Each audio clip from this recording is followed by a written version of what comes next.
السابقة، إذ حرصت الحكومة العراقية متمثلة بدولة رئيس مجلس الوزراء المحامي سرى المشهداني. المؤتمر كان هدفه هو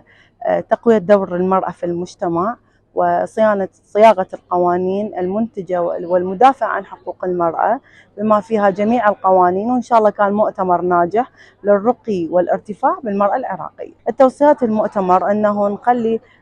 قوانين رادعة لحقوق المرأة وصيانة القوانين داخل العراق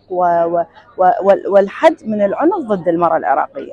أنا طلعت لقاءات عديدة قبل اللقاء ما حضرتش. أنا ضد تزويج الفتيات القاصرات، لأن هذا سوف يؤدي إلى انحدار المجتمع نحو الأسوأ. كونها طفلة أنه نعطيها فرصة تدرس وتتعلم، مو أنه نزوجها ونحد من المستقبل. طبعا راح يزيد حالات زواج المتعة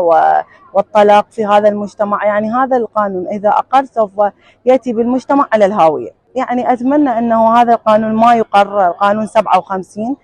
راح يتعدل عليه، وإن شاء الله ما راح يتعدل، لأنه إذا تعدل راح تصير مشكلة كبيرة بالعراق. مؤتمرات وأنا بلم باشا كصالانة دكريت بوجنان بلم براسي من وكم شخصي خوم بشتكي روتيني أبينم تنهادت وتارك أخوانته ولا سر مسائل جنان كأبي جنان كنتو تيجي عن برامبر نكري ريزيان اللي بكيره بلم لواقع عوانية شتيكي ترى لو يكمل لي رأي بينم لهر مؤتمرك لهر شوينك كباسي جن بكري كأو تري رزيلة بيجري بلام لدروي أو مؤتمرة لدروي أو شوينة بابتي كترو تندو تيجي عن برامبر دكري يوه دار ما أنا ببنا هوي أوي كجنان رزيان اللي بيجري وإيش عن لسر بكري براستي بلا أتوانا ملام لعراق والهرم كردستان أو تندو تيجاني كبرامبر بجنان دكري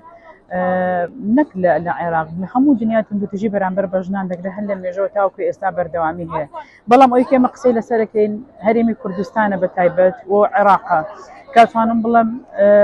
تندو تيجا كان برامبر بجنان لاستيكي برزان إما صالانة أمارة كان كمان عليك أو تندو تيجاني كبرامبر بجنان دكري لهالكشانان بداخل إما هشتانا قشتينته وأستيك بتوانين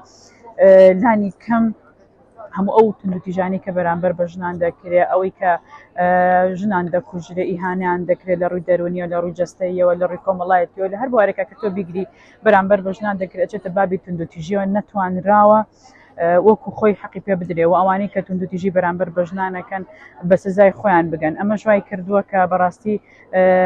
لكردستان بتايبد أو رجع زياد بك بوي ما وكو رخرا وكان يجنان وكو تشالاقوان هميشه لهولي أو داين كبتوانين لاني كم أجر بيشمان بنبرنا كري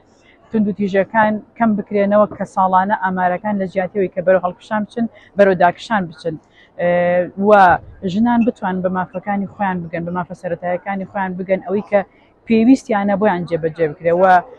لاني كوملايتي وعدالتي كوملايتي ميكي كلواني كجنان بيويستيتي بوي كرزي لي بيجري بوي كحرمتي بيجري باريز راوبه وجنان ببنا هوي أويك لاني كم أجر لأستي فيانا نبن زياتر نبن كم تر نبن بويك الرزي كتاوتيان نبيقول لكم الجدا